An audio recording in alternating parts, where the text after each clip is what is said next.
Donc, ça fait Super. tout mon Alors, plaisir, quoi. merci beaucoup, Michael. Moi aussi, je suis ravie de vous retrouver. C'est pas super évident pour moi. J'ai beaucoup de choses à rattraper, mais j'y travaille. Alors, ce soir, au sommaire, on aura la roubladise de tout ce qu'on appelle la décentralisation au Cameroun. On va pouvoir en parler un petit peu. Et on parlera également de la succession dynastique qui pointe le bout de son nez au Cameroun. On en parle énormément en ce moment. On va voir un peu quels sont les tenants et les aboutissants de tout ça.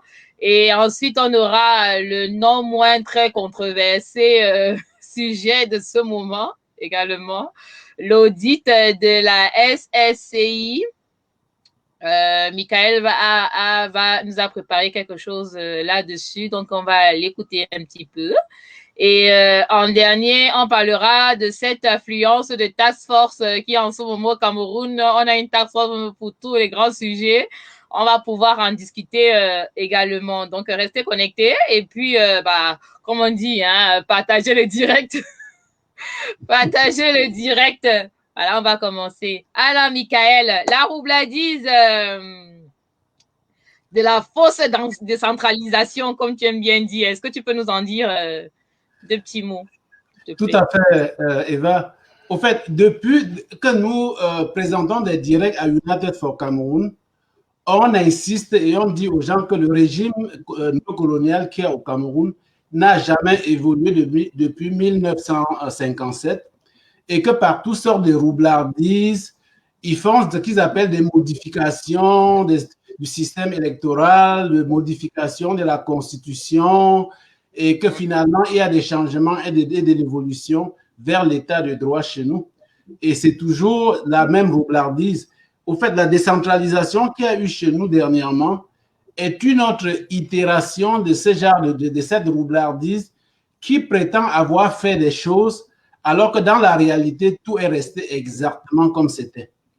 Donc, on va illustrer aujourd'hui avec cette lutte qu'il y a au Cameroun présentement entre la communauté métropolitaine, des grandes villes du Cameroun, qu'on appelle souvent la ville centrale.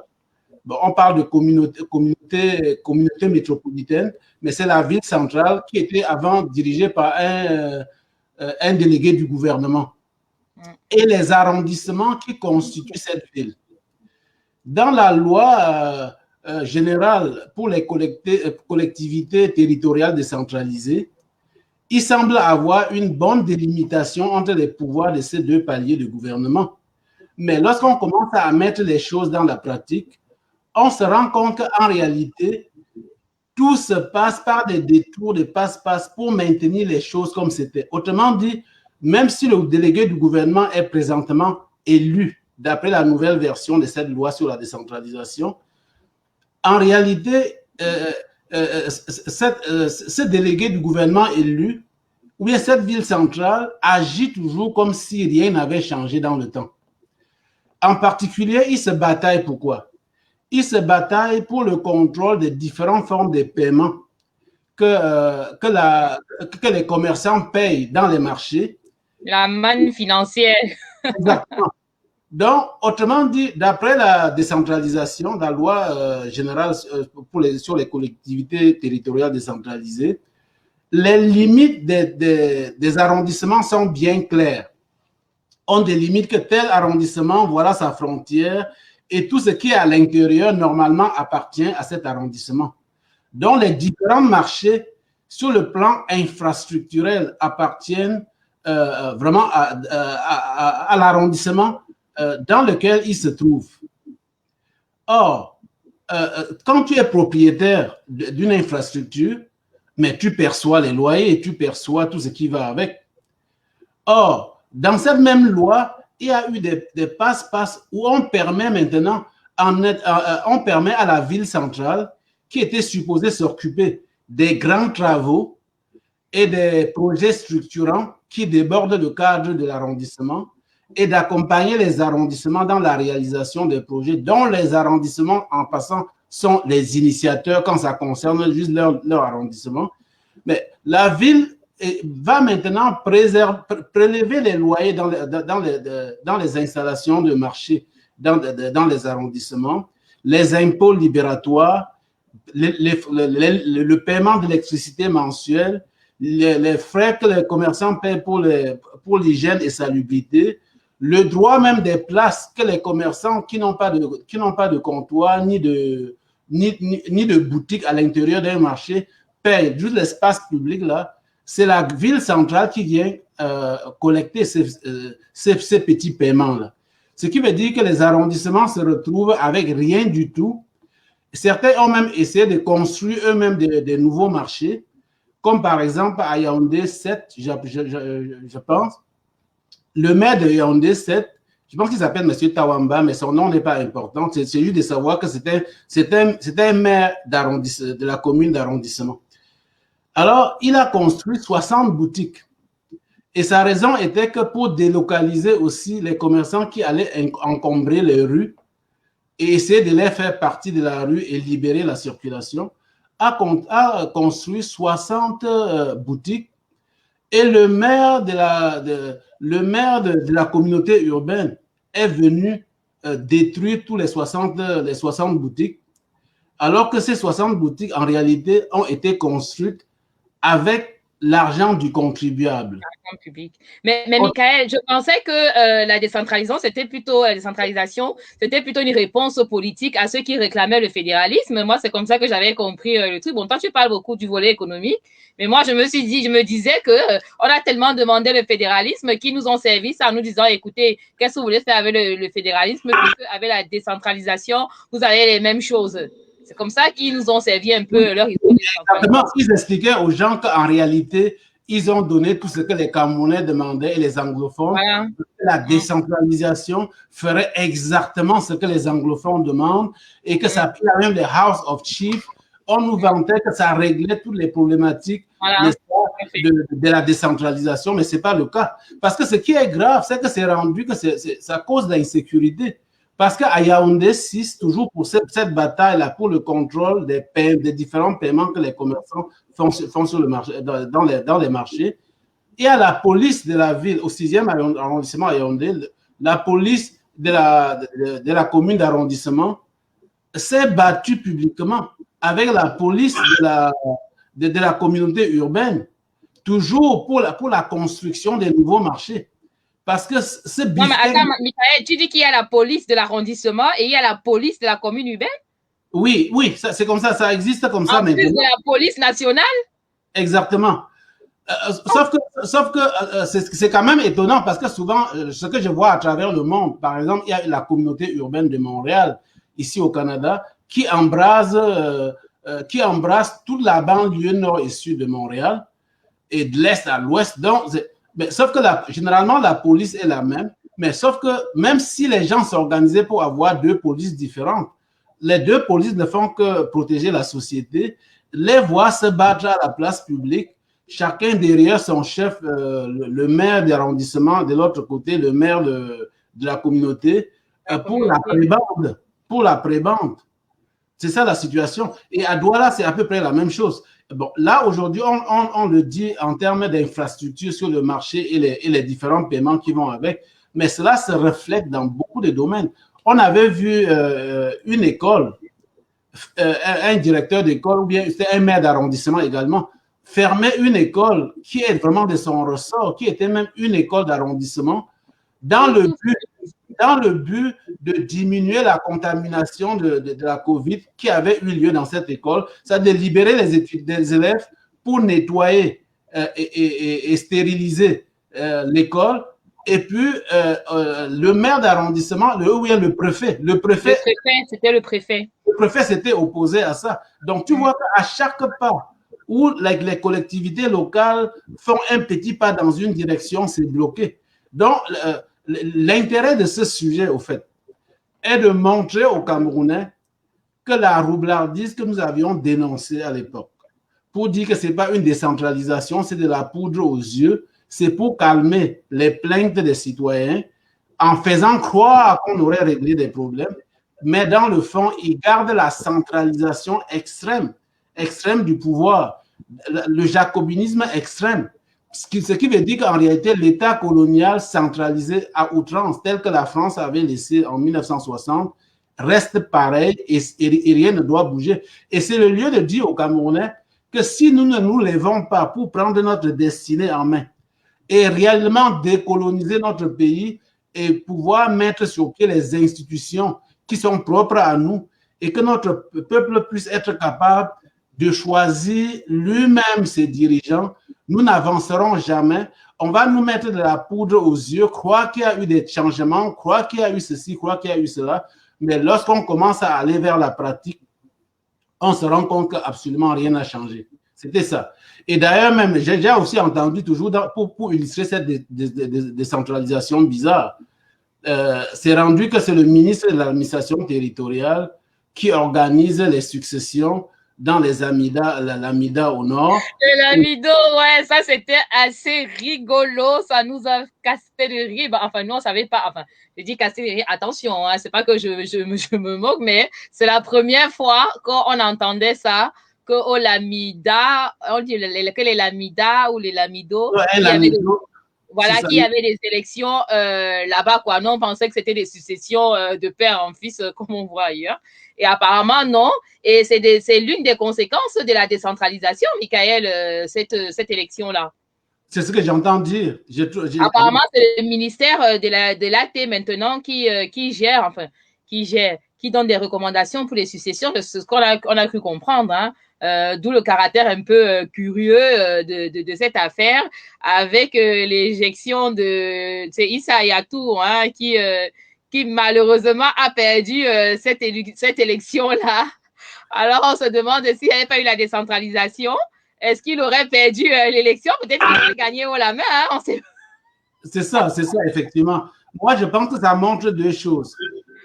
Ça montre d'abord que si les élections étaient transparentes au Cameroun et que peut-être que cette élection-là, comme il faisait à la place publique, peut-être que le pouvoir en place n'a pas vu l'importance de forcer. Peut-être qu'il croyait absolument que M. Ayatou, comme c'est un cacique va gagner. Donc, dès qu'on laisse le jeu librement se faire, du coup, il y a des résultats comme ça. Et je suis convaincu que c'est la même chose à tous les niveaux. Si on fait des vraies élections au Cameroun, comme nous voulons absolument, comme United au Cameroun a participé et participe au processus de modification consensuelle du système électoral.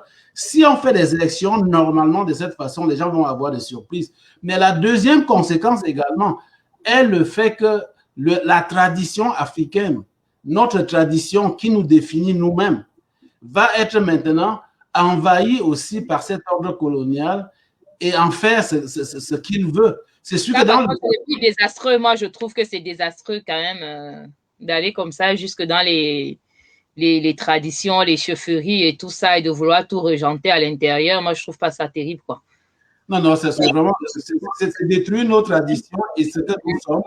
Surtout que cette situation dans les traditions, là, ça ne change pas grand-chose dans la vie de tous les jours en termes de nous empêcher d'aller travailler, d'aller à l'école, de participer au fonctionnement de l'État. Mais ça permet quand même d'avoir une certaine identité culturelle.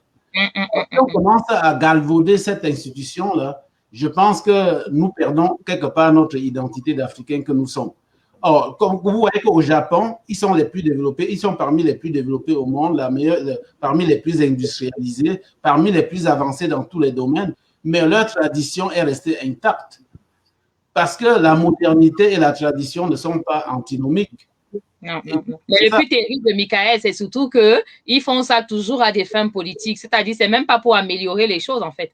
C'est vraiment toujours à des fins politiques inavouées qui vont toujours mettre leur grain de sable, leur nez dans ce qui les regarde pas. Parce que moi, j'estime que quand on va déjà dans les traditions, dans les chefferies et tout ça, mettre sur l'administration n'a rien à faire dans les villages, dans l'organisation des successions et tout ça, ils n'ont rien à y faire. Donc, quand on va déjà là-bas, c'est pour s'assurer quelque part d'avoir le soutien après de tous ces chefs, de ces lamido, lamida, je sais pas comment dire. Mais c'est surtout ça, quoi. C'est surtout ça. C'est dommage, en fait. Bonsoir. Ravi bonsoir, la ravissante Eva. Oh, très heureux de te revoir. Ça fait un moment. Nous sommes très heureux de te savoir de plus en plus en forme. Vraiment, merci pour ton implication sans relâche, ta présence toujours aussi joviale, toujours aussi spéciale, telle que tu l'as toujours été. Vraiment, je remercie le Seigneur de t'avoir gardé avec nous et surtout de t'avoir donné autant de force. Ah oui, et je profite aussi de l'occasion pour souhaiter une bonne fête de l'Aïd Moubarak à tous mes amis, nos frères. Ah oui, c'est vrai, nous, on a oublié de fêter bonne fête à tout le monde. Bonne fête, et le Ramadan était une longue période, plus de 4 semaines de prières intenses, de privation, de jeûne, et je prie également pour que le Très-Haut, Allah, comme on l'appelle chez vous, puisse agréer à vos prières, vos nombreuses prières, et puisse vous fortifier. Je pense comme ça à Cynthia qui nous suit régulièrement. Je pense à tous nos auditeurs et auditrices qui sont à Mao Sali à Mao, je pense, quelque chose comme ça, où ils sont très nombreux qui nous suivent, qui sont d'obédience musulmane, mais qui sont très assidus aussi à United for Cameroon. Alors vraiment, bonsoir à tout le monde. Bonsoir à Michael qui a une très belle cravate bleue. J'aime bien. Ça démontre qu'il est plus démocrate que républicain. Ouais, j'aime bien cette cravate-là. Donc, bonsoir encore à la ravissante et bonsoir à tous nos auditeurs. Bonsoir Philippe. Bonsoir Félix. J'ai aimé l'analyse qu'il a faite de la décentralisation, de ce leurre, cette fausse décentralisation. On nous dit qu'on est dans une décentralisation, mais ça n'a rien à voir avec ce qu'on voit dans d'autres pays qui sont dans un fédéralisme qui se respecte. Je pense au Canada, par exemple, avec la péréquation, avec une véritable décentralisation. On est dans un Cameroun où on a le sentiment qu'au-dessus des gouverneurs, on vient mettre encore des responsables de province. Finalement, qui décide de quoi? À côté des sénateurs, à côté des maires, on vient encore rajouter toute une batterie administrative qui rend les choses beaucoup plus lourdes. Est-ce qu'il y a véritablement décentralisation au niveau économique, au niveau des finances des projets, au niveau de la construction des routes, au niveau de l'autonomisation des finances? Est-ce qu'il y a véritablement décentralisation?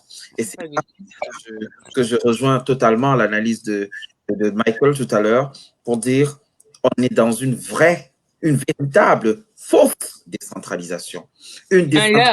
Voilà, un leurre, exactement. Une sorte de pseudo-décentralisation dans le but de centraliser davantage la machine.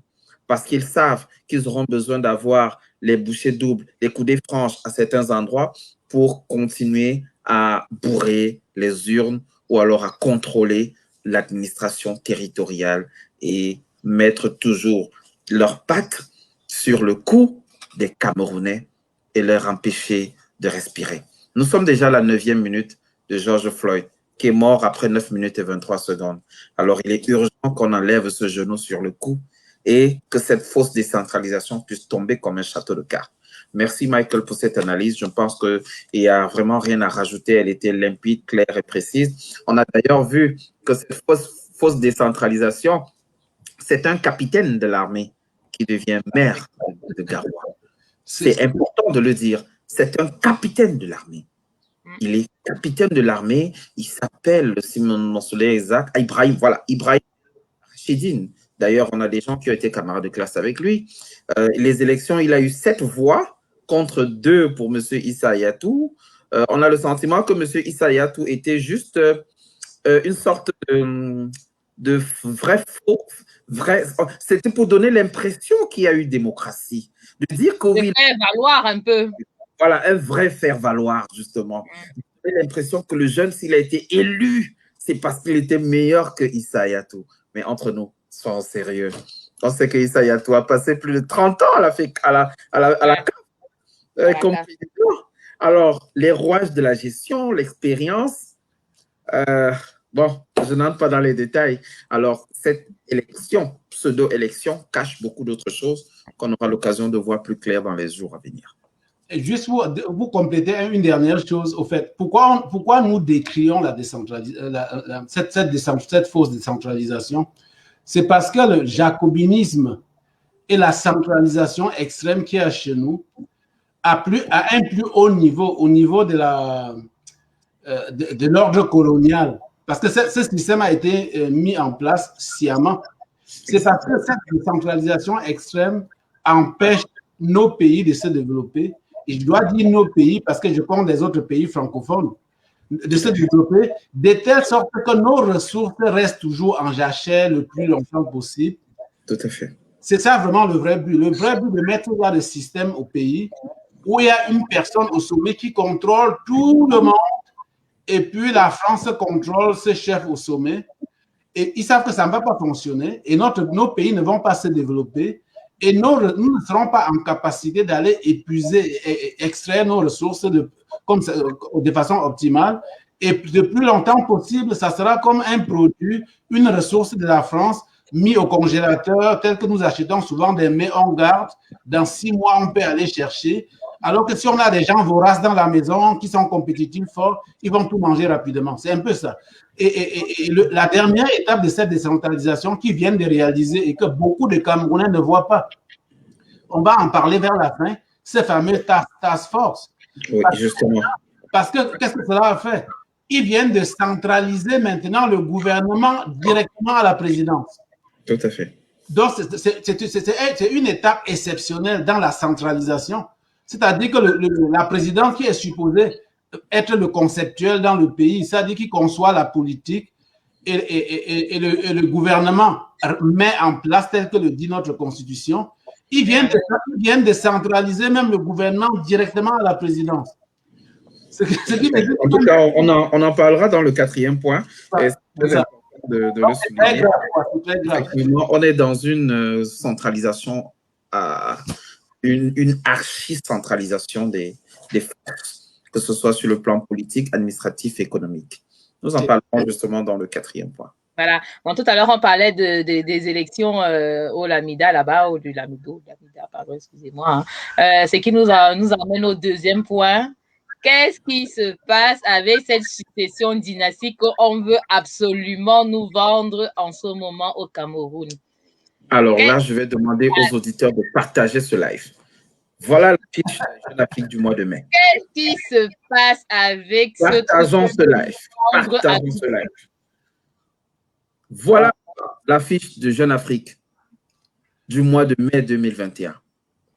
Alors, j'aime bien le titre. Jusqu'où ira Franck Biya? Moi, je ne sais pas s'il a déjà démarré de quelque part, hein, pour nous demander jusqu'où il ira. Ben, c'est une très belle question. C'est une très belle question. Tu poses une excellente question, Eva. Bah, oui. Michael voulait rebondir d'abord sur ce point. Je vais laisser réagir dessus. Voilà la fiche de Jeune Afrique de ce mois de mai. La manière que je vois tout cela, au fait, c'est qu'ils sont en train d'envoyer des tests, des informations pour sonder un peu l'opinion publique sur leur détermination à imposer nécessairement le fils du président Biya à la présidence, comme l'ordre colonial. Au fait, on parlait de l'ordre colonial tantôt. C'est cet ordre-là. C'est-à-dire qu'ils veulent absolument. Il y a plusieurs raisons là, en arrière de tout ça. Mais l'idée est de tester la population et le monde entier. Sur le signal, on peut essayer. Est-ce que les gens vont accepter cette opération ou ça ne va pas passer? Nous sommes dans ce mode. Et le problème de fond que ça pose est de plusieurs ordres. Parce que nous ne sommes pas dans un royaume où les gens vont se remplacer de père en fils ou de mère en fille. Ça ne marche pas comme ça. Et parce que le problème de la méritocratie est le problème fondamental. Est-ce qu'on va choisir quelqu'un parce qu'il est fils du président pour le remplacer, ou fils de ministre pour le remplacer, ou fils de n'importe quoi, quelle position stratégique au pays pour le remplacer, juste parce qu'il est fils de cette personne, ou bien c'est parce qu'il mérite plus que les autres? Parce que dans un pays, normalement, de nos jours, il y a beaucoup de compétitivité entre les pays. Et cela se déploie au niveau, dans des étages inférieurs de la structure du monde, par la compétitivité pour chaque poste, même le poste de boulanger. Dans les pays qui se respectent, il faut que le boulanger, dans la localité, soit le meilleur boulanger qu'on aurait pu trouver, si c'était possible. Alors, il faut que le professeur qu'on recrute pour enseigner les enfants soit parmi les candidats le meilleur qui peut occuper cette place. Et de cette façon, ces compétences qui s'intègrent à tous les niveaux font du pays un pays compétitif qui progresse. On aura des meilleurs hôpitaux, on aura des meilleurs n'importe quoi, ou bien parmi les meilleurs. Or, lorsqu'on commence à dire que tu dois remplacer Michael Fogain parce que tu es son enfant, même si tu n'as pas les compétences pour être là, globalement, nous perdons. Donc, ça, c'est au niveau de la méritocratie. Mais il y a aussi un autre problème. Au niveau du renouvellement de l'élite au sommet de l'État, ça veut dire que les mêmes se maintiennent. Ça veut dire qu'il y a une élite qui a été à un moment donné et que cette élite-là se maintient indéfiniment et les autres citoyens du pays, c'est comme si c'était venu juste les voir faire. Donc, quand on est dans un pays, ce qui fait aussi avancer, c'est que les gens se battent pour entrer dans l'élite et cette compétition permet une certaine effervescence dans la productivité et dans l'évolution du pays, dans le concert des nations.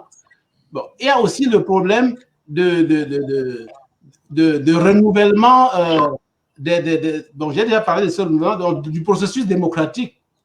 Parce que si on n'accède pas à ces postes à travers un système électoral consensuel, est-ce que c'est la bonne façon? Est-ce qu'on peut encore s'appeler État de droit? On ne peut pas prétendre être un État de droit alors qu'on accède à des postes de responsabilité qui sont des postes électifs parce qu'on a le sang de telle personne ou de telle personne. Donc, ça prend normalement que toute accession à la magistrature suprême résulte d'une élection transparente dans un processus électoral de A à Z complètement transparent. Et dans ces conditions-là, on ne dit pas que parce que ton nom est Bia ou Idriss Déby ou n'importe qui, tu n'as pas le droit d'être candidat. Non. On dit, faisons un système, mettons sur pied un système électoral normal. Tous les fils de Bia de ce monde, de Sassou Nguesso, de Bongo, de Ouattara, n'importe qui, vont à travers le processus comme tout le monde. S'ils gagnent, nous allons tous l'applaudir. Ils ont tous leur droit de se présenter, mais qu'ils se présentent à la régulière et que le processus électoral au bout duquel ils accèdent à la magistrature suprême ou au poste de ministre ou n'importe quoi, soit un processus qui est équitable pour tous les citoyens. Et puis en dernier, il y a le fait que par ce processus-là, on enlève, en galvaudant le processus pour accéder à la magistrature suprême, on enlève une fois de plus au peuple camerounais ou au peuple africain, ou au peuple de n'importe quel pays du monde, son droit inaliénable à l'autodétermination, c'est-à-dire de choisir librement ses dirigeants et puis de mettre sur pied ses propres institutions.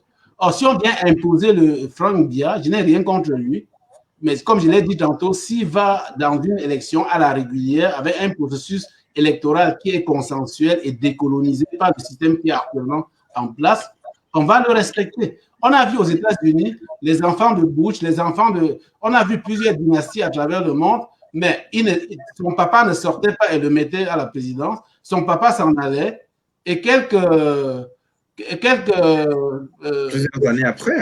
années après, il se présentait à travers un processus normal et personne ne se plaignait. Et si ça c'est le cas chez nous, nous allons tous applaudir. Bon, donc, finalement, le fait que ce processus réussisse, ça va maintenir l'ordre colonial qui est chez nous inchangé.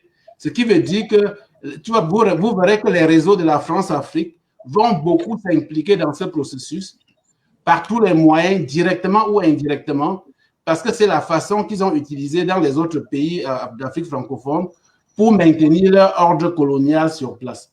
Et vous verrez donc ainsi que sur beaucoup de plans que je viens de mentionner tantôt, c'est très problématique et c'est pour ça que le peuple camerounais doit refuser par tous les moyens ce genre de façon de procéder parce que ça va contre la méritocratie, ça va contre le changement de l'élite au sommet de l'État d'une façon raisonnable et d'une façon compétitive, ça va contre le processus démocratique et ça va tout droit pour nous enlever la possibilité de mettre un État de droit chez nous parce que cela va nous imposer encore le maintien de l'ordre colonial chez nous. Merci. Michael a quasiment tout dit, hein, Eva. Est-ce qu'il y a des choses que je dois rajouter là-dessus? Parce que certaines personnes pensent qu'en tant que citoyen qui a plus de 35 ans, qui exerce ses activités au Cameroun, qu'il est éligible. Faites attention.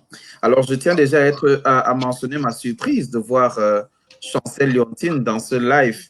Je ne sais pas si c'est la même Chancel Leontine qu'on a entendu parler ou c'est bien Chancel Leontine qui nous dit que Paul Biya est mort. Bon, alors, il faut couper cette partie et faire circuler. Oui, Chancel Leontine, nous allons couper cet extrait d'émission et faire circuler. Merci de nous suivre sur United for Cameroon. Espérons que vous combattez le bon combat et que vous êtes déterminés pour un changement radical au Cameroun. Alors, ceci étant dit, je vais revenir un peu je vais prendre un peu les arguments que ceux qui s'opposent à Michael ont tendance à développer. Ils disent que c'est un Camerounais comme les autres. Ils disent qu'il a le droit de briguer à la magistrature suprême comme tout le monde.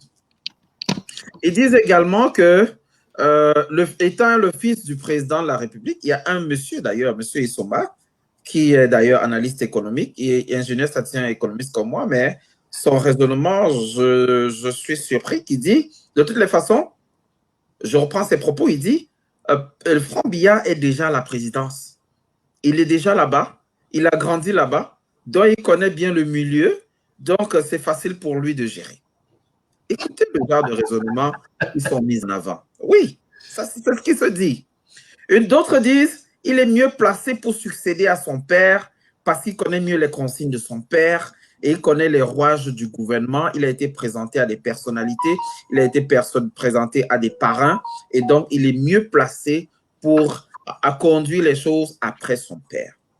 Chers Camerounais, auditeurs, tout cela n'est que du mensonge. C'est un ramassis de mensonges.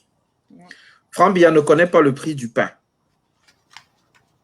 Vous avez vu l'accident qui a eu lieu en Dokpassi hier, avec des morts, des grumiers. Franck Biya est propriétaire de centaines de camions grumiers qui font la ligne de l'Est à Douala. Est-ce que les routes ont été construites à l'Est? C'est ce Franck Biya que vous voulez comme président de la République? Are you kidding me? Vous êtes sérieux? Ce qui l'intéresse, c'est le bois qui sort des forêts. Est-ce qu'il y a un processus de reboisement qui permet de régénérer les arbres qui sont coupés? Ça fait combien de décennies qu'ils exploitent les forêts de l'Est Cameroun? Alors, chers Camerounais, prenez-en conscience. On nous dit au départ, et je vais vous attirer une attention, Michael l'a un peu dit tout à l'heure, il n'a pas insisté. Les journaux comme La Cible, comme beaucoup d'autres journaux, sont des journaux qui sont à l'heure, regardez La Cible, et n'est même pas encore la 50e édition. Voilà. Donc, il y a énormément de nouveaux journaux qui ont été créés ces dernières années, justement pour créer le boulevard. Vous verrez 5 ou 6 journaux qui vont dire, oui, la voix du peuple, l'appel du peuple, mouvement pour le quoi de franquiste et blablabla. Mais ces journaux ont été créés il y a quelque temps. Ils sont financés par qui? Le but est de faire une campagne médiatique et que l'image rentre dans la tête des Camerounais. Et qu'à travers cette image, on puisse convaincre les Camerounais par la suite que c'est la voie la moins risquée pour éviter une guerre au Cameroun. Faux, faux et archi faux. Le Cameroun est déjà en guerre. Ce qui se passe au nord-ouest et au sud-ouest, c'est pas le voir bébé, comme on a l'habitude de dire. Ce qui se passe au nord-ouest et au sud-ouest, il y a déjà des dizaines de milliers de morts. Il y a des millions de déplacés. Il y a des milliards, des milliers de milliards qui sont dépensés jusqu'à ces dates en termes de munitions, d'entretien de l'armée, de guerre. L'effort de guerre est énorme. Et il faudra arriver à reconstruire le Cameroun. Alors, ce n'est pas en déclenchant une autre guerre qu'on reconstruit ce Cameroun-là. La succession de père en fils ne marchera pas au Cameroun. Alors, mon avis, je partage sur ce point l'avis de Michael, pour un État qui se dit de droit ne peut pas enclencher un processus de succession de père en fils. Sinon, on est carrément dans un royaume. Si on est dans un royaume, qu'on nous le dise et qu'on intronise celui qui est là comme un roi et on tourne la page. Mais si ce n'est pas le cas, si c'est un président, alors le Cameroun a des textes Et c'est là où on faisait le parallèle les semaines dernières avec l'actu 237. On a envie de réaliser exactement ce qui s'est passé au Tchad. Mais comme ça s'est passé au Tchad et que les Camerounais ont compris la leçon, on peut anticiper pour que ça se fasse rapidement avant la fin de l'année 2021. Alors, chers Camerounais, ne vous laissez pas distraire. Restez focus. Et au coup d'envoi, réclamez vos droits, revendiquez vos droits, défendez vos droits. La patrie ou la mort, nous vaincrons. Nous avons tous intérêt. Tous intérêt. Parce que ce qui se passe en ce moment est terrible. Voilà. Enfin, moi, j'allais dire pour ma part qu'il faut arrêter un peu avec ce guignol là, franchement. Et puis ces journaux de merde l'a arrêté. Hein. Quand c'est pas le père, c'est la mère. Quand c'est pas la mère, c'est le fils. Attendez, nous on parle quand même d'un grand changement au pays. On en a ras-le-bol de ce système qui dure là depuis plus de 40 ans, on va même dire 60, tiens, on va ajouter jusqu'à 60. On en a vraiment ras-le-bol. Donc vraiment, arrêtez de nous servir tout le temps ce clown qu'on voit un peu partout parce que ça ne va pas fonctionner. Ça ne va pas fonctionner parce qu'en ce moment, on a besoin d'autre chose. On a besoin de connaître autre chose, de connaître mieux au Cameroun. On ne va pas continuer comme ça à avoir cette famille sur le dos qui vit du évidemment, il connaît bien le palais. Tiens, il n'a connu que ça c'est vrai. Mais pourquoi il n'a connu que ça? S'il y avait eu la transition, comme on connaît dans d'autres pays démocratiques, il n'aurait pas connu que ça toute sa vie. Ça veut dire que au bout de 40 ans, on aurait eu au moins droit à 4 ou 5 présidents, au moins au Cameroun. Voilà, c'est pour ça qu'il connaît autant les rouages. Il connaît pas les rouages parce qu'il a été à l'école pour connaître tous ces rouages. Non, pas du tout. Il a bénéficié d'un système et il est temps que ça s'arrête. Ça ne peut pas perdurer après son père, que ce soit lui et ainsi de suite. Et après lui, c'est qui? C'est son fils. On ne peut pas continuer comme ça et on ne peut pas l'accepter. Donc, moi, je sais pas, les Camerounais, moi, enfin, je leur fais confiance pour que le moment venu, enfin, je l'espère, que le moment venu, qu'ils puissent enfin faire entendre leur voix. Mais c'est pas un état des choses qu'on doit accepter comme ça, sans rien dire, quoi. Du gré. Quand on me dit, ouais, il est camerounais, d'ailleurs, il n'est pas camerounais, j'ai pu comprendre qu'il est monégasque, qu'il est français. Donc, si on respecte bien la Constitution, il n'a même déjà pas le droit d'être candidat. Il va pas nous refaire le coup de son père, que j'entends, il est français, il est suisse, je sais pas quoi. Donc, respectons dans la Constitution, puisqu'il n'y a pas la double nationalité au Cameroun. Donc, permettons aux Camerounais et rien qu'aux Camerounais de se présenter en tant que candidat à la présidence, c'est le moment venu. On va pas encore se continuer d'autres nationalités, puisqu'il n'y a pas la double, pardon, pour ceux qui ont d'autres nationalités que camerounaises, puisqu'il n'y a pas la double nationalité, on va donc partir de là et dire que uniquement les Camerounais, on va pas se continuer encore un Français à la tête de l'État camerounais, mais franchement, soyons un peu sérieux. Et puis, il faut que les journaux arrêtent un peu, enfin, les journaux de merde arrêtent un peu avec ça, franchement, qui s'occupent un peu de sujets beaucoup plus sérieux. Et peut-être qu'on va commencer un petit peu à les prendre aussi au sérieux, parce que Jeune Afrique, franchement, vous commencez à nous pomper l'air avec vos titres à la con à chaque fois. Vous n'avez plus de crédibilité. On ne sait pas où vous voulez en venir avec tout ça. On a bien compris que les temps sont durs, mais arrêtez un petit peu. Nous, au Cameroun, comme on dit, on joue notre vie. On joue même notre survie. Donc, on ne va pas continuer à accepter ce genre de choses. C'est là qu'on aimerait bien qu'il y ait de la censure un petit peu. Pardon. C'est ça. Je suis désolée. C'est là qu'on aurait un peu apprécié la censure, mais bon, ici, on est dans un pays démocratique. J'aime beaucoup le ton de Eva. Et pour... Ok, vas-y. Non, vas-y, Michael. On t'enferme.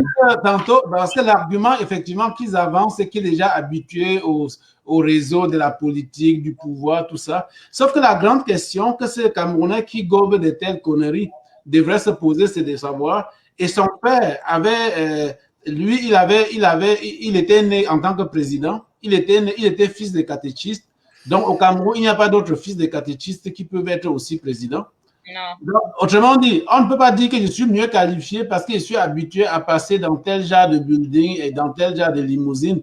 C'est pas ça le problème. Le problème, c'est ça, d'avoir un processus normal où il y a une compétitivité, une compétition en termes de vision des sociétés.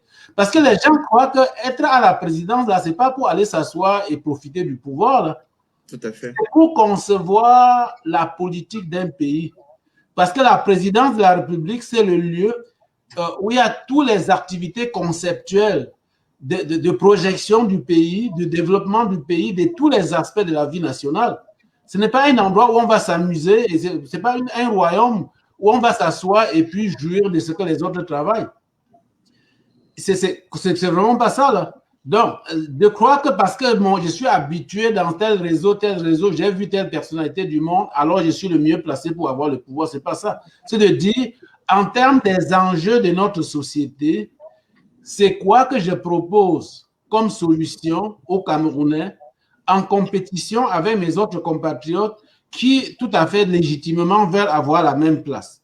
On fait une campagne électorale et des gens choisis vraiment sans exclure qui que ce soit et puis sans avoir des avantages indécents, des avantages quelconques d'un candidat par rapport à d'autres.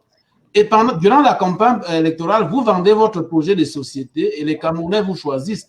Si ça tombe que le choix est n'importe qui, même si le cinquième fils du président qui a été déjà président, mais il a gagné. Mais lorsqu'on veut jongler de cette façon, ça n'a aucun sens.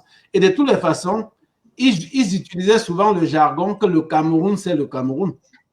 Et je dirais que dans ce cas-ci, ça sera vrai que le Cameroun est le Cameroun.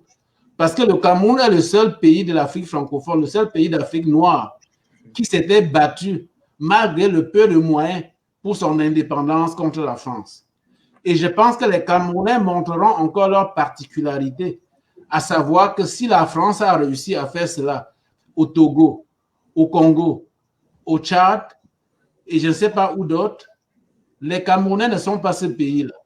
Vous aviez souvent dit que le Cameroun est le Cameroun pour montrer votre arrogance au pouvoir. Je pense que cette phrase-là va être vraie. Les Camerounais ne laisseront pas faire. Nous ne pouvons pas laisser notre pays traîner dans la boue là, et se lancer encore dans le néocolonial, dans un ordre colonial pour une autre quarantaine d'années. Ça ne sera pas le cas. C'est clair que non. Et oui. Est-ce que je vais rajouter quelque chose?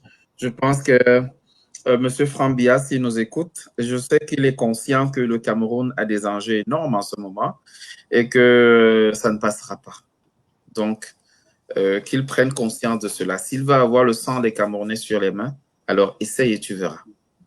On comprend bien que ça va être compliqué pour lui de perdre toutes ses concessions du bois, mais nous, on n'en a rien à foutre. On n'en a vraiment rien à foutre. Nous, on veut un pays clean où tout le monde peut aller à l'école se soigner gratuitement. On veut des choses comme ça. Voilà, c'est pas seulement pour ceux qui ont des moyens, pour ceux qui peuvent envoyer leurs enfants en Europe. Tout le monde a le droit. C'est quand même le minimum qu'on demande à un État et on n'a pas ça au Cameroun. Donc, franchement, les histoires d'intérêt, de vos histoires, on en a rien à cirer, franchement. Tout à fait. Et voilà, ça, franchement, il faut qu'on arrête avec ça. Vraiment qu'on arrête avec ça. Voilà. Donc, ceci nous amène au troisième sujet de ce soir, qui est le sujet très controversé de l'audit. Félix. Oui, un sujet extrêmement controversé, surtout lorsqu'on avait suivi l'intervention de plusieurs Camerounais, même Timban par exemple sur RFI, on a suivi les couvertures de journaux qui frappaient un peu sur le MRC, d'autres qui frappaient sur le professeur Ekoka. On se demande finalement, Suivi Cameroun était une initiative humanitaire, dans le but de venir en aide aux Camerounais qui étaient sans soutien. On se souvient de ce chef dans le Grand Sud qui a dit simplement « ça ne m'intéresse pas ». Ces phrases magiques, parce qu'il recevait à l'instant quelques morceaux de savon, quelques seaux de maçon, d'une valeur de peut-être 1000 francs, 800 ou 700 francs sur le marché.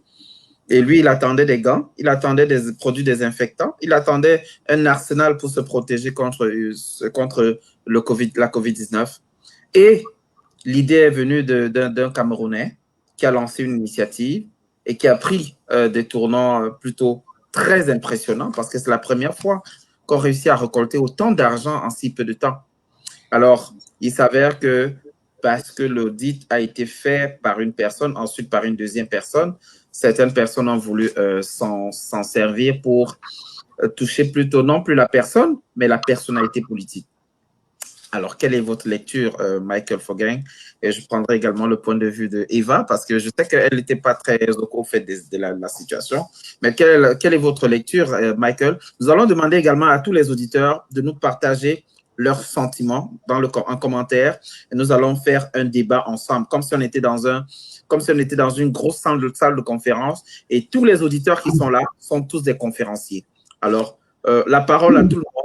Je vais commencer par Michael en attendant que nos auditeurs partagent leur point de vue sur le Survie Cameroun Suivi Initiative. Oui, Félix, moi je pense que c'est un problème très sérieux et il faut que les auditeurs comprennent que nous n'allons pas aborder ça en termes de détruire telle personnalité contre telle autre personnalité.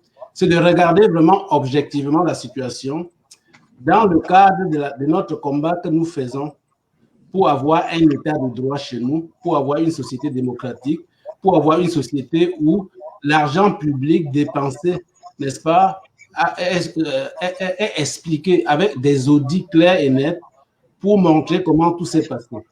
Et dans le cas d'espèces, pour une fois depuis, quelqu'un peut fermer le micro, j'entends un micro qui revient, s'il vous plaît. Ouais.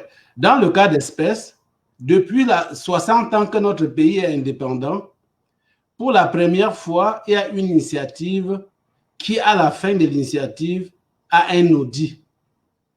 Et les Camerounais devraient apprécier déjà cela, de savoir que notre pays est géré depuis 60 ans et nous n'avons jamais vu un audit indépendant nulle part au Cameroun, même pas indépendant. Je n'ai jamais entendu parler d'un audit qui a été fait où que ce soit.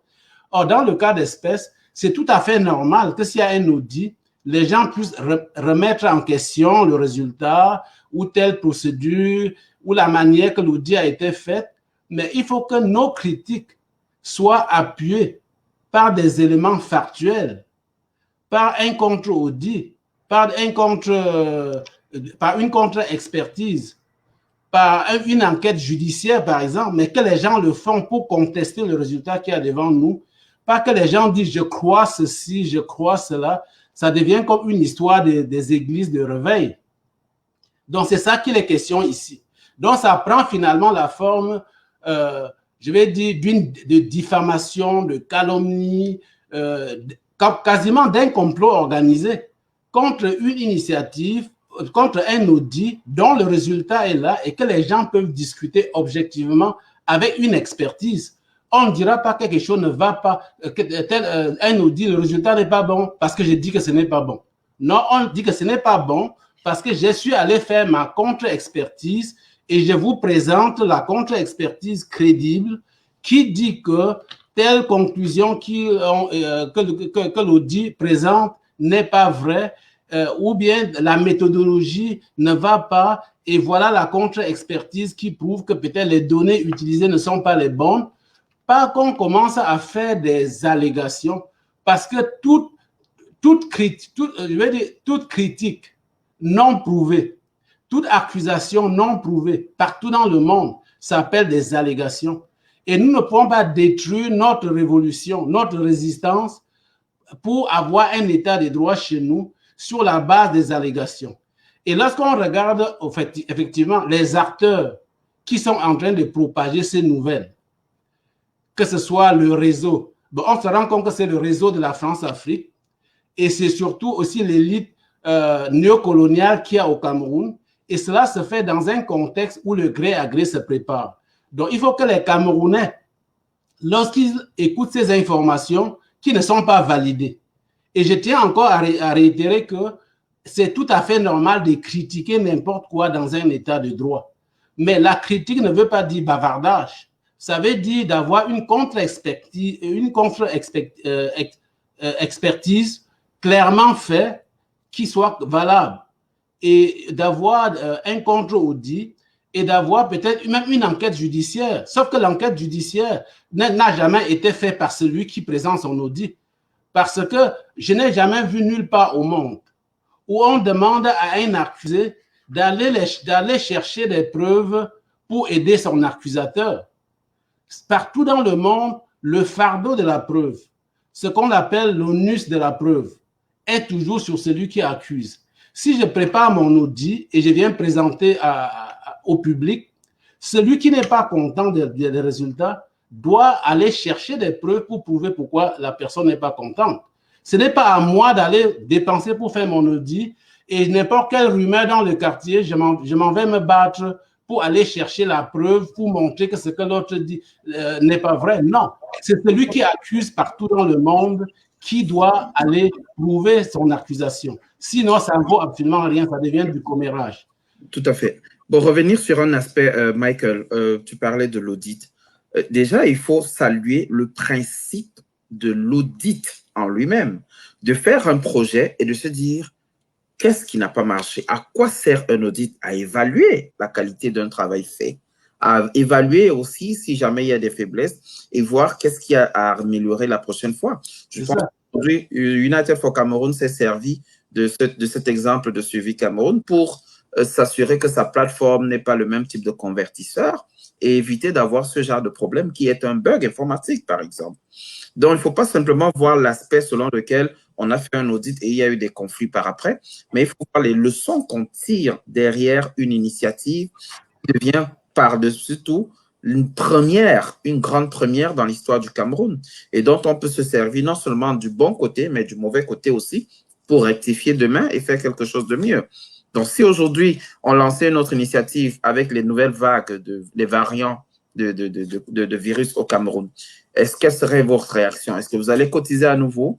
Est-ce que vous n'allez pas cotiser pour le bien fondé de l'action humanitaire?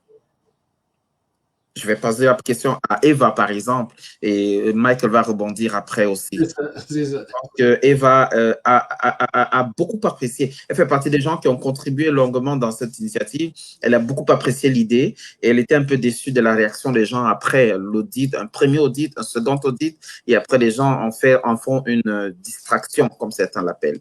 Il y a un auditeur qui l'a d'ailleurs dit dans son commentaire que je vais partager ici. Nous allons partager ici les réactions des auditeurs telles qu'on a promis. Il y a Sidoine, mère des garçons, qui dit « SCIC Cameroun est une initiative qui est une très belle initiative, qui est un succès à 100%. » Il y a François Bridon qui renchérit en disant « On aurait voulu avoir de telles réalisations dans les actions gouvernementales du Cameroun parce que les barons du RDPC détournent chaque fois des milliards et on ne sait pas où ça passe. » La notion de bonne gouvernance. Et il réagit en disant soulèvement populaire au Cameroun est devenu une urgence pour sauver ce Cameroun parce qu'on a presque tout perdu. Et lorsque Michael réagissait, Cédric Raoul Kango a soutenu les propos de Michael en affirmant que tout ce qu'il a dit est totalement vrai. Alors, Sidoine a renchéri, Madame Sidoine, mère des garçons, a renchéri, justement, comme on le disait tout à l'heure, en précisant que ce sabotage n'est en fait qu'une sorte de distraction. Quelle est votre lecture de tout ceci, Eva, Madame Eva? Le micro est coupé, je pense. Le micro de Eva est coupé. Voilà, là, je pense, vous m'entendez là? Je pense. Oui. Là, c'est mieux. Tout d'abord, je vais dire que en réalité, moi, les conclusions de l'audit m'importent peu. Moi, franchement, je veux pas savoir, on a volé, on n'a pas volé, on a détourné, combien on a détourné. En fait, c'est pas ça qui m'intéresse. Moi, ce qui m'intéresse plus ici, c'est la gestion de crise de ce dossier-là. Et encore plus, comment a géré cette situation le président Kamto. Moi, en fait, c'est ça qui m'interroge plus que les conclusions de l'audit en lui-même, en fait. Parce que je me demande comment est-ce qu'il a pu laisser que les choses aillent se pourrissent jusqu'à ce niveau. C'est une catastrophe. Je sais pas pourquoi les gens s'attardent sur l'audit. Non, c'est une catastrophe pour la suite des événements, parce que si on veut un peu voir un peu plus loin, on doit se rendre à l'évidence, ce n'est pas bon du tout. Comment ça se fait que on veut tous voir?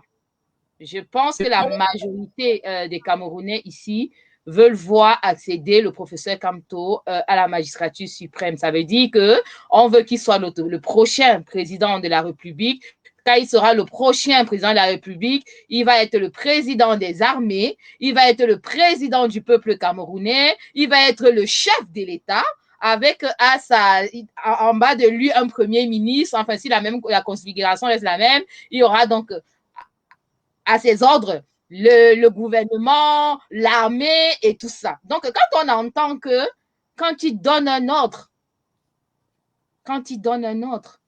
cet ordre n'est pas respecté, moi ça me pose un problème.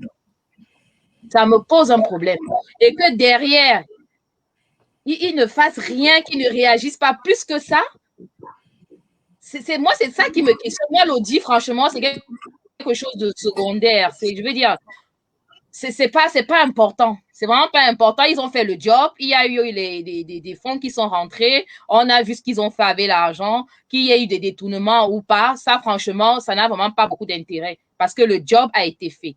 Mais c'est la gestion de crise de toute cette histoire qui m'amène beaucoup de questions. Qui m'amène beaucoup de questions parce que je me dis, c'est horrible.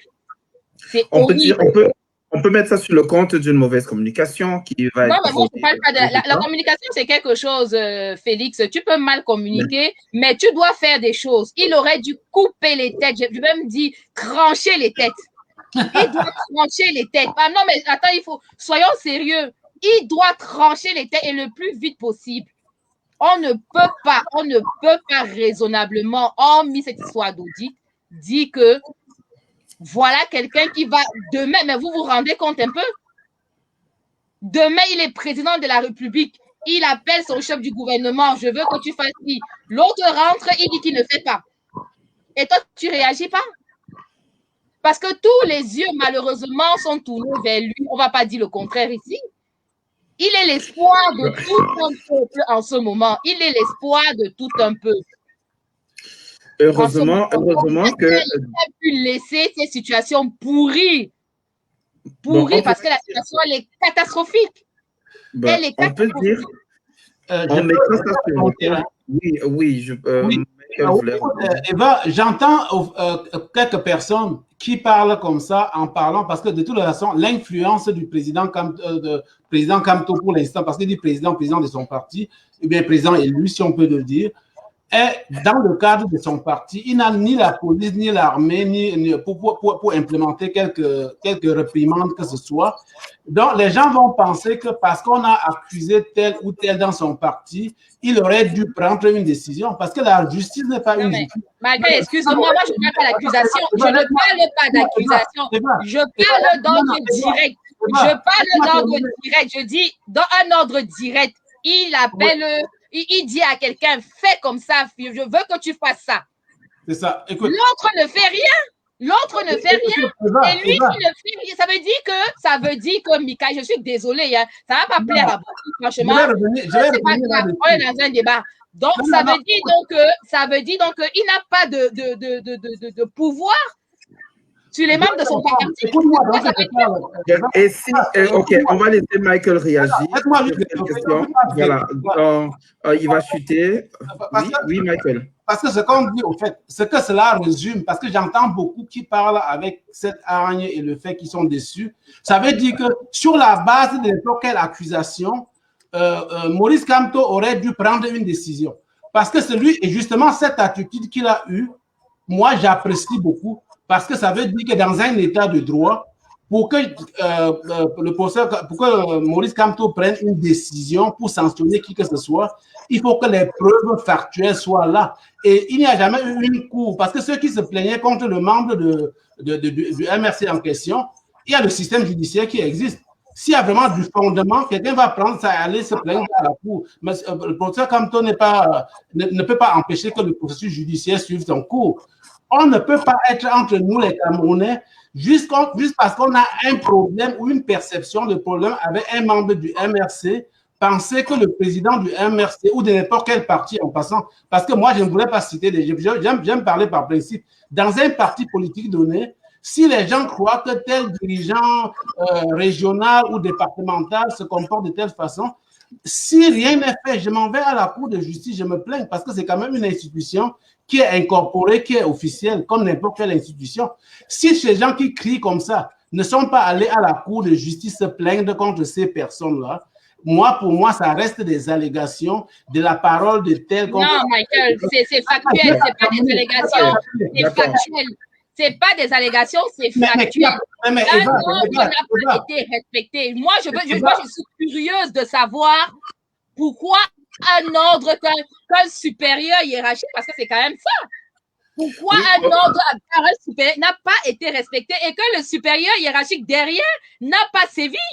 Il a sévi parce qu'il a été tout ce que j'ai appris dans ça. Il a été suspendu. Il a été suspendu. Il faut juste le rappeler, c'est que oui, il a donné un ordre. Quand ça n'a pas été exécuté, la semaine d'après, la personne a été Qu'est-ce qu'on peut faire d'autre? Elle a été suspendue. La suspension a eu quel effet? Parce que si la suspension avait été un effet immédiat et les accès ont été accordés.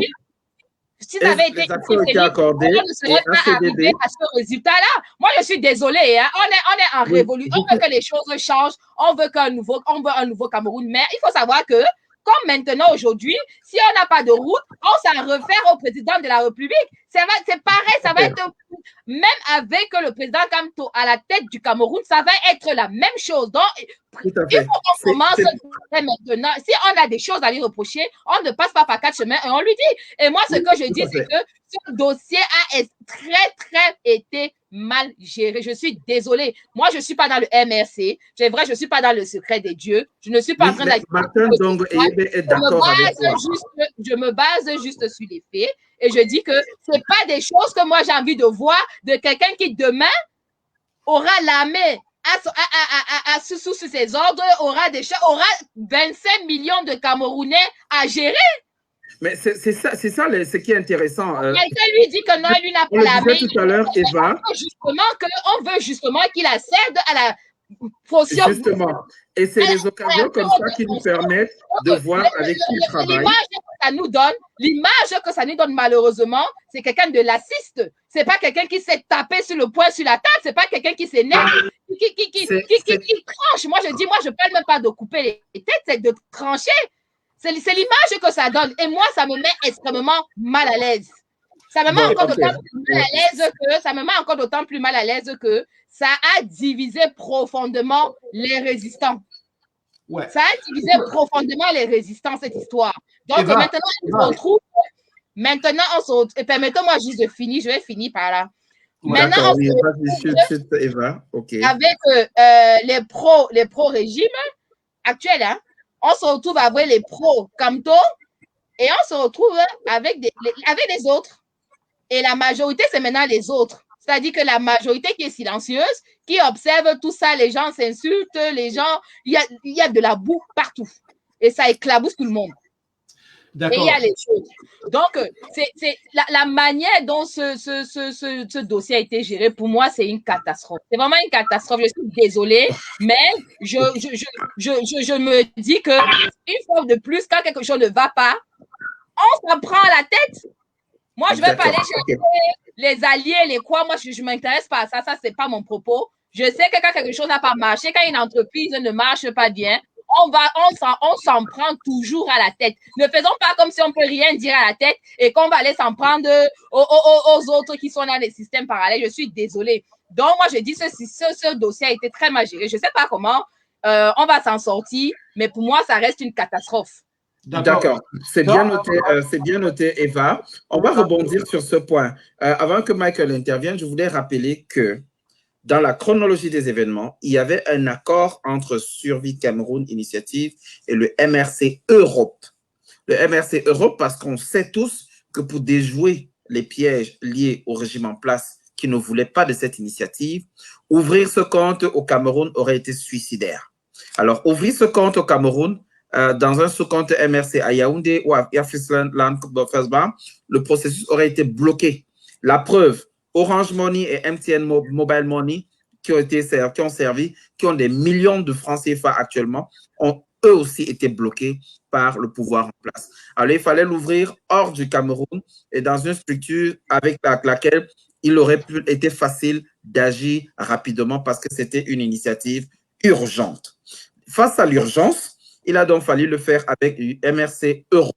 dont le responsable était M.